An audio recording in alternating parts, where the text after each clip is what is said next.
എന്നെ ഭയങ്കരമായിട്ട് ടച്ച് ചെയ്തൊരു സംഭവമാണിത്. ഇമാം അഹമ്മദ് ബിൻ ഹംബൽ ഒരിക്കൽ സിറിയയിലേക്ക് യാത്ര ചെയ്യാണ്. രാത്രിയായപ്പോൾ അദ്ദേഹം വളരെ ക്ഷീണിച്ചു പോയിരുന്നു. എവിടെയെങ്കിലും ഒന്ന് കിടക്കണം. അങ്ങനെയാണ് വഴിയിൽ കണ്ട ഒരു പള്ളിയിൽ അദ്ദേഹം കയറുന്നത്.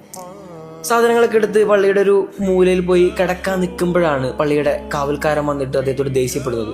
ഇവിടെ കിടക്കാൻ പറ്റില്ല, നിങ്ങൾ ഇറങ്ങിപ്പോകണം എന്ന് പറഞ്ഞിട്ട്. അക്കാലത്ത് ലോകത്തിലെ ഏറ്റവും വലിയ പണ്ഡിതനായ ഇമാം അഹമ്മദ് ബിൻ ഹംബലിനെ ആ കാവൽക്കാരൻ തിരിച്ചറിഞ്ഞിരുന്നില്ല.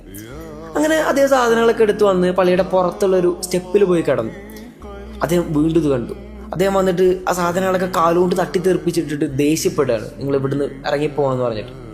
അപ്പോൾ പള്ളിയുടെ തൊട്ടപ്പുറത്തുള്ള ഒരു കടക്കാരൻ ഇതൊക്കെ കണ്ടു നിൽക്കുന്നുണ്ട്. അദ്ദേഹം ഇവരെ തൻ്റെ കടയിലേക്ക് കൂട്ടിക്കൊണ്ടുപോയി, നിങ്ങൾക്ക് രാത്രി ഇന്ന് ഇവിടെ താമസിക്കാമെന്ന് പറഞ്ഞിട്ട്. അദ്ദേഹം കടയുടെ ഒരു മൂലയിൽ പോയി കിടക്കുകയാണ്. കടക്കാരൻ തൻ്റെ കടയിൽ നാളത്തേക്ക് ആവശ്യമായ റൊട്ടി പാചകം ചെയ്യാം. പക്ഷെ അപ്പോഴൊക്കെ അദ്ദേഹം ഇങ്ങനെ ഇസ്തിഗ്ഫാർ ചൊല്ലിക്കൊണ്ടിരിക്കുന്നുണ്ട്. ഒരുപാട് നേരത്തെ ഇങ്ങനെ തുടർന്നു പോയപ്പോൾ ഇമാമ് ചെന്നിട്ട് അദ്ദേഹത്തോട് ചോദിക്കുന്നുണ്ട്, നിങ്ങൾ ഇത് എത്ര കാലമായി തുടങ്ങിയിട്ട്? അദ്ദേഹം പറഞ്ഞു, ഞാൻ ഒരുപാട് കാലമായി ഞാൻ എന്ത് പണി ചെയ്യുമ്പോൾ ഇങ്ങനെ ഇസ്തിഗ്ഫാർ ചൊല്ലിക്കൊണ്ടിരിക്കും. അതുകൊണ്ട് തന്നെ റബ്ബൻ്റെ എല്ലാ പ്രാർത്ഥനയ്ക്കും ഉത്തരം തന്നിട്ടുണ്ട്, ഒരു പ്രാർത്ഥന ഒഴികെ. ഇത് കേട്ടപ്പോൾ ഇമാമിന് വളരെ ആകാംക്ഷ. അദ്ദേഹം ചോദിക്കുന്നുണ്ട്, എന്താണ് ആ ഉത്തരം കിട്ടാത്ത പ്രാർത്ഥന? കടക്കാരൻ പറഞ്ഞു, ലോകത്തെ ഏറ്റവും വലിയ പണ്ഡിതനായ ഇമാം അഹമ്മദ് ബിൻ ഹംബലിനെ എനിക്ക് മരിക്കുന്നതിന് മുമ്പൊന്ന് നേരിട്ട് കാണണം, അതാണ് എൻ്റെ ആഗ്രഹം.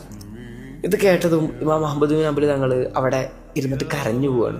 അദ്ദേഹം പറയുന്നുണ്ട്, നിങ്ങളുടെ പ്രാർത്ഥനയ്ക്ക് ഉത്തരം തരാൻ വേണ്ടിയിട്ടാണ് അള്ളാഹു ഈ പാതിരാത്രിയിൽ പുറങ്കാലുകൊണ്ട് തട്ടിത്തെറിപ്പിച്ച് എന്നെ ഇവിടെ എത്തിച്ചത്.